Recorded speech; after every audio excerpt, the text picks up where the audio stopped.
Welcome back to Things I Know Nothing About, the podcast where we dive headfirst into topics we barely understand and try to make sense of them, ideally without drowning.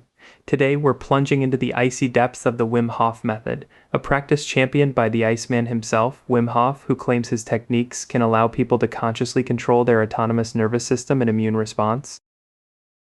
And for a long time, Alex, many people, including myself, probably thought, sure, Wim, that's just a party trick, a feat of endurance for extreme athletes or eccentrics. But recent scientific research is actually starting to confirm that there's some real physiological magic happening here. It's not just about enduring discomfort, it's about actively influencing your body's internal systems in ways we previously thought were impossible through conscious effort. That's what really fascinates me. The idea of voluntarily influencing something like your autonomic nervous system, which is supposed to be by definition automatic, feels revolutionary. So for those who might be unfamiliar, can you quickly break down what exactly the Wim Hof method entails? What are the core components of this practice? Absolutely. The Wim Hof method, often referred to as WHM, is built upon three foundational pillars: specific breathing techniques, controlled exposure to cold, and a strong commitment or mindset. The breathing aspect involves cycles of controlled hyperventilation, essentially taking deep, powerful breaths, followed by periods of breath retention where you hold your breath after exhaling. This process can temporarily increase oxygen levels and decrease carbon dioxide in the blood, creating a unique physiological shift in the body. So essentially, you're intentionally manipulating your blood gas levels through these rapid breathing exercises? And what happens when you do that? What's the immediate physiological impact before we even get to the cold exposure part? Well, this temporary shift in blood gas levels, specifically the decrease in carbon dioxide, triggers a stress response in the body. It's quite intense, actually. This stress response leads to a surge in adrenaline, or epinephrine, as it's known in the scientific community. Adrenaline is a powerful hormone that has a well-documented dampening effect on inflammation throughout the body. So even before you step into that icy shower, your body is already priming itself with this anti-inflammatory response just from the breathing. That's a critical point, because inflammation is at the root of so many chronic diseases and everyday discomforts. To think that you could consciously generate an adrenaline surge through breathing, rather than, say, running from a tiger, is pretty wild. And then you add the cold exposure into the mix. How does that pillar interact with or enhance the effects of the breathing? The cold exposure, whether it's a cold shower, an ice bath, or even just spending time in cold environments, is the second major component. It further contributes to these physiological changes. When you expose your body to cold, it initiates another stress response. This response is thought to boost your metabolism as your body works to stay warm, and it can also increase your pain threshold over time. The combination of the breathing and the cold creates a synergistic effect, amplifying the body's adaptive responses. So it's not just two separate practices, but rather a carefully integrated system where each element supports and enhances the others. And then you mentioned the third pillar, commitment or mindset. How does that factor into what seems like a very physical, biological process? Is it just about having the mental fortitude to endure the cold, or is there more to it? It's definitely more than just gritting your teeth through a cold shower, Alex. The commitment or mindset aspect is considered absolutely crucial for the sustained practice of the method and for enduring its challenging elements. It's about cultivating a strong mind-body connection, developing resilience, and consciously pushing past perceived limits. This mental fortitude likely plays a significant role in how individuals perceive and respond to the physiological stressors, potentially influencing the overall benefits they experience. It's about believing in your body's ability to adapt and thrive. That makes sense. If you go into it dreading every second, you're probably not going to get the same benefits as someone who approaches it with a sense of purpose and calm. Now, let's get into what the science actually says. This isn't just anecdotal evidence anymore. There are studies. What have they found regarding the Wim Hof method's impact on our immune system and inflammation? This is where it gets truly fascinating. A seminal study in 2014 provided some groundbreaking insights. Researchers exposed WHM practitioners and a control group to an endotoxin, which is a bacterial component designed to induce flu-like symptoms and a significant inflammatory response. The results were quite dramatic. The WHM group exhibited significantly increased levels of epinephrine, that adrenaline we talked about, and also the anti-inflammatory cytokine IL-10. So they were actively producing more of the good stuff that fights inflammation. But what about the pro-inflammatory markers, the ones that make you feel sick and achy? Did those also show a difference? Exactly, Alex. While the anti-inflammatory mediators were approximately 200% higher in the WHM group, their levels of pro-inflammatory cytokines like TNF-ARS, IL-6, and IL-8 were around 50% lower compared to the control group. This is a huge finding because it suggests that practitioners can voluntarily influence their innate immune response, essentially turning down the volume on the inflammatory cascade. The control group, by contrast, got sick and experienced the full inflammatory response. That's a pretty compelling piece of evidence. A 200% increase in anti-inflammatory markers and a 50% decrease in pro-inflammatory ones isn't just a slight nudge, it's a significant physiological shift. This truly challenges the long-held belief that the autonomic nervous system is entirely beyond conscious control. Are there other studies that corroborate these findings or look at different inflammatory conditions?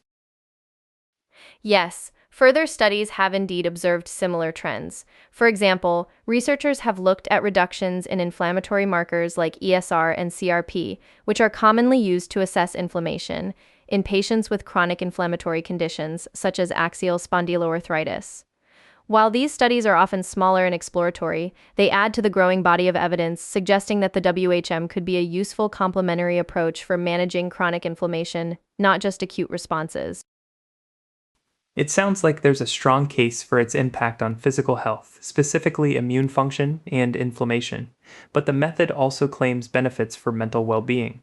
What does the research say about its effects on things like depression, anxiety, and stress? This is another area where the WHM shows significant promise. The method appears to have positive effects on mental health by helping to regulate the autonomic nervous system, which plays a critical role in our stress response. It's thought to potentially increase the release of mood-enhancing compounds in the brain, such as endogenous cannabinoids, which are our body's natural feel-good molecules, along with opioids and norepinephrine, which are involved in mood and alertness. So, it's not just a distraction from stress, it's actually altering brain chemistry in a beneficial way. Did specific studies quantify these mental health improvements? I'm always curious about the numbers. Absolutely, there are some compelling numbers here. A randomized controlled trial involving women who reported elevated depressive symptoms found that both the WHM group and a slow-paced breathing control group experienced significant improvements. After just 3 weeks, participants in both groups reported a 24% reduction in depressive symptoms, a 27% reduction in anxiety, and a 20% reduction in perceived stress. What's even more impressive is that these improvements were largely sustained at a 3-month follow-up. That's quite remarkable for a relatively short intervention. A 24% reduction in depressive symptoms and 27% in anxiety from baseline levels in just 3 weeks is substantial. Was there anything unique that the Wim Hof method group experienced compared to the slow-paced breathing control? Yes, there was a key difference. While both groups saw general improvements, the WHM group uniquely showed a greater reduction in daily stress rumination. This suggests that the Wim Hof method might be particularly effective at helping individuals break free from those repetitive negative thought patterns that often accompany anxiety and depression. It's about not just reducing symptoms, but perhaps changing the way the mind processes stress. That's a powerful distinction. Being able to escape the cycle of rumination is a huge step for mental health. Were these findings replicated in larger studies, or are we mostly relying on this one trial? A larger study involving over 400 participants reinforced these findings, indicating consistent reductions in stress, boosts in energy, and enhanced mental clarity with WHM practice. This study also suggested that the effects strengthened over time with continued practice and showed stronger immediate anxiety reductions compared to mindfulness meditation. This indicates that the benefits aren't just a one-off and can accumulate, making it a potentially powerful tool for long-term mental well-being. So, the evidence for both physiological and psychological benefits seems promising. However, With any method that gains popularity quickly, it's crucial to look at the other side of the coin. Where does the scientific evidence fall short? What are the limitations or criticisms that researchers have raised? This is a very important point, Alex, and it's essential to approach this with a balanced perspective. Despite the encouraging findings, the scientific evidence for the Wim Hof method is not without its limitations, and researchers are quite vocal about them. A systematic review published in 2024, for example, noted that many studies on the WHM suffered from small sample sizes. This is a common issue in emerging fields, but it makes it challenging to draw definitive conclusions that can be broadly applied to the general population. Small sample sizes mean that while the results might be statistically significant for that particular group, we can't be as confident that they'd hold true across a much larger, more diverse population. What other methodological issues have been identified?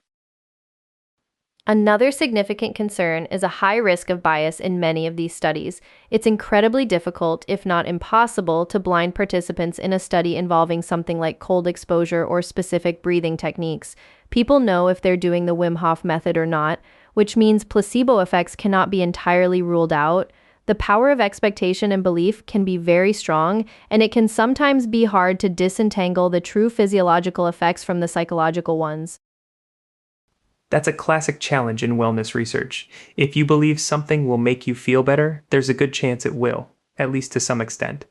So, researchers are essentially saying we need more robust studies to truly isolate the effects of the method itself. What are they calling for specifically? Exactly.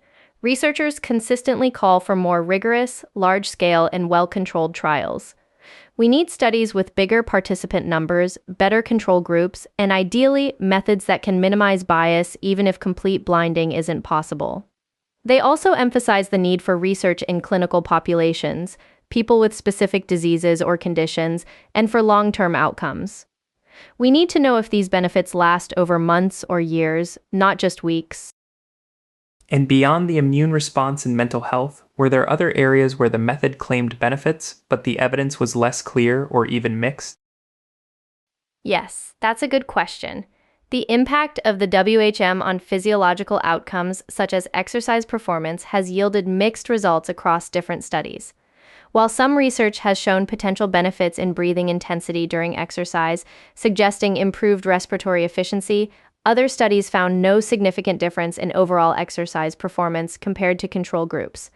This indicates that the method might not be a universal performance enhancer in the way some people might hope, or at least the evidence isn't consistently strong across all metrics. So, while there are exciting findings, it's not a magic bullet for everything, and we need to be cautious about overstating its benefits based on current evidence. But beyond the limitations of the studies, we also need to talk about the inherent risks of the method itself. This isn't just a gentle wellness practice for everyone, is it? Absolutely not, Alex. This is a critical point that cannot be overstated. The Wim Hof method carries inherent risks, and it is most definitely not suitable for everyone. We're talking about consciously inducing powerful physiological changes, and that comes with potential dangers. Hyperventilation, which is a core component of the breathing exercises, can lead to dizziness, lightheadedness, and even fainting.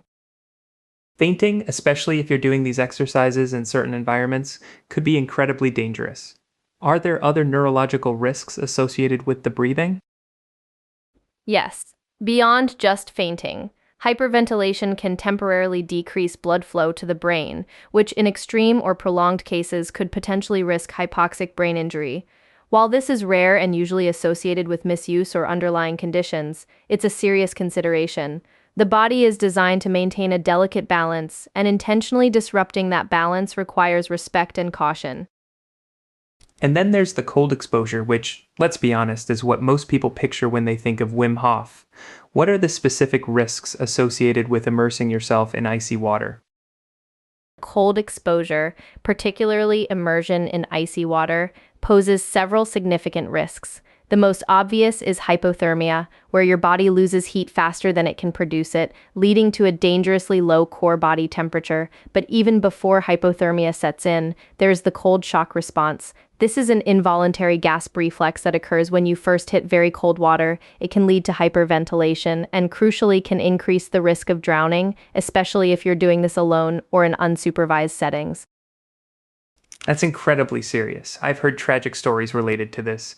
Are there documented instances of fatalities linked to the practice? Tragically, yes. There have been reports of multiple drownings linked to the practice of the WHM. We're talking about real people losing their lives. There's even a pending lawsuit against Wim Hof himself related to a teenage girl's death. This underscores the absolute necessity of extreme caution and never practicing cold water immersion alone, especially when combining it with breath-holding exercises.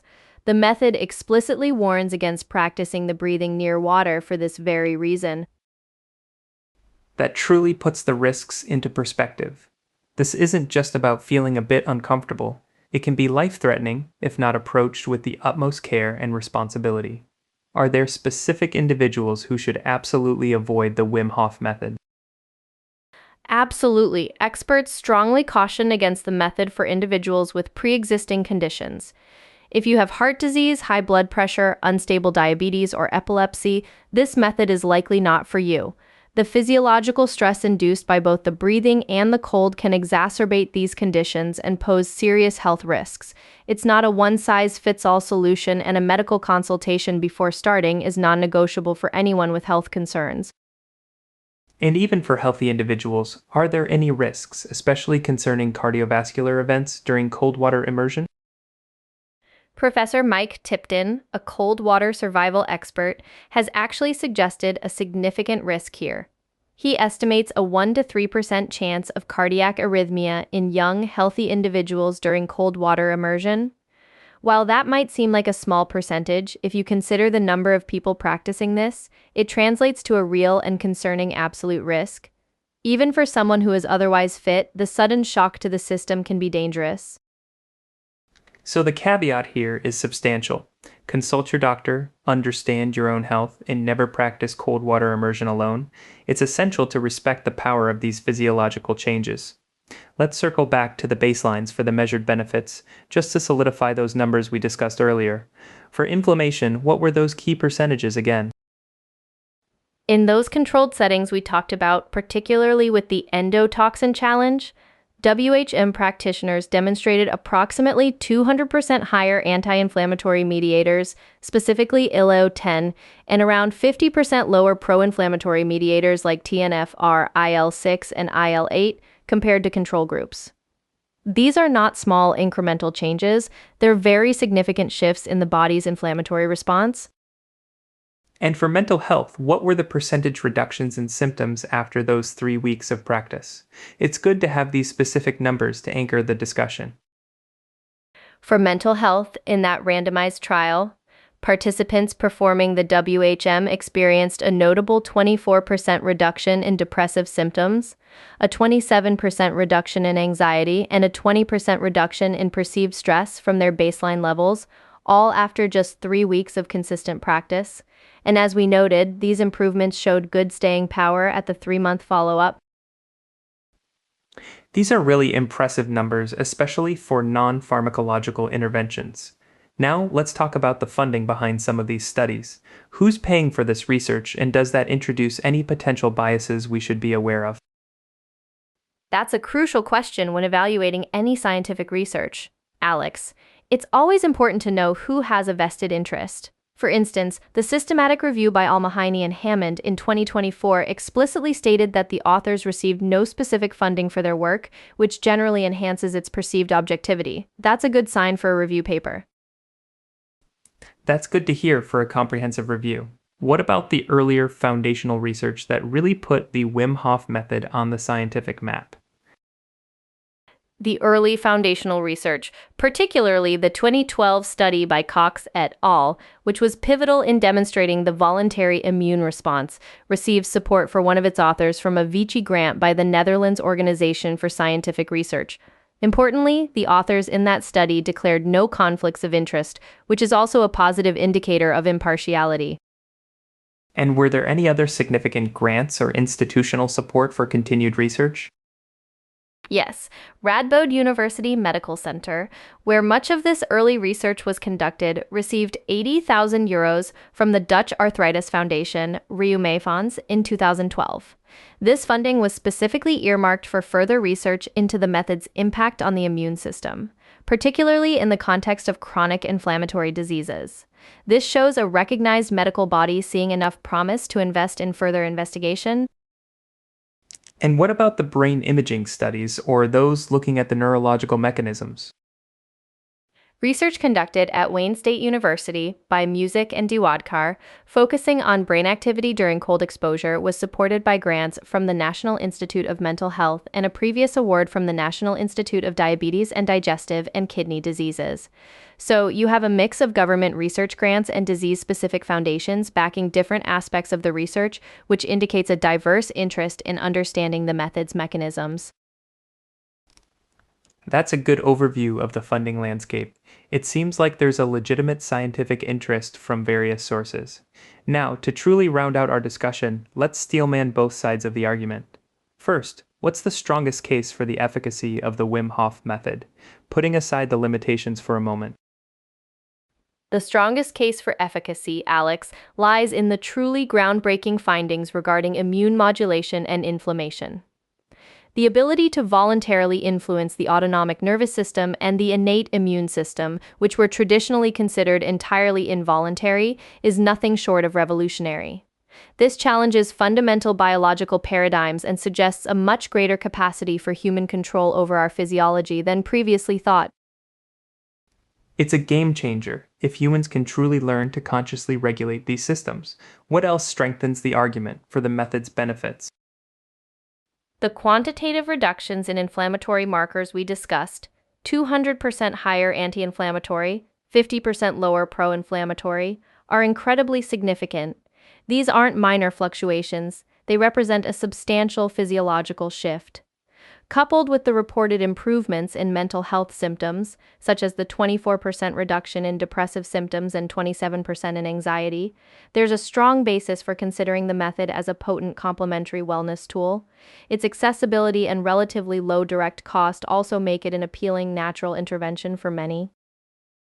So, the potential to empower individuals to take more direct control over their health, particularly concerning inflammation and mental well-being, is a powerful argument. Now, let's steelman the case for caution and skepticism. What are the strongest counter-arguments and concerns that researchers and experts raise? The strongest case for caution, Alex, really centers on the methodological limitations of many of the existing studies.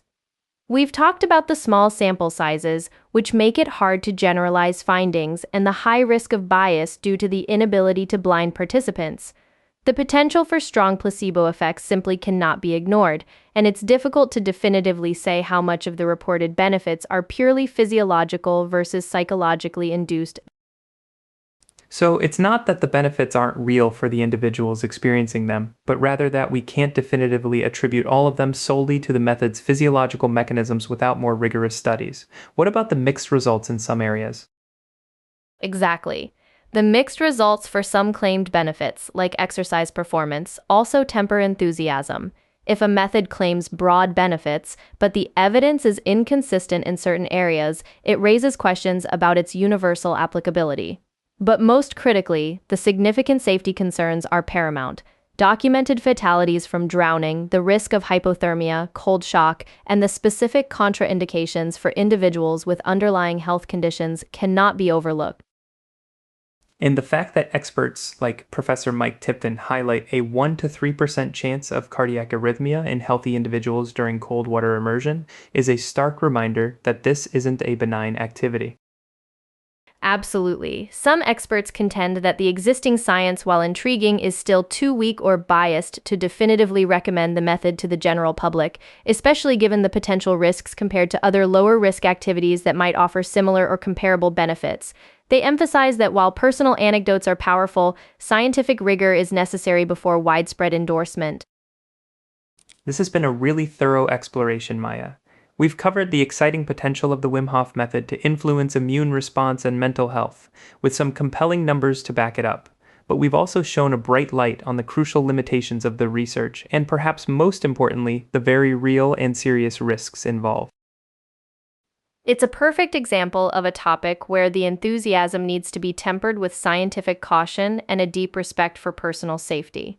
While the Iceman has certainly pushed the boundaries of what we thought was possible, it's vital that anyone considering this method understands both the potential benefits and the significant dangers before they even think about taking the plunge. Always consult your doctor, and if you do decide to try it, never ever practice cold water immersion alone.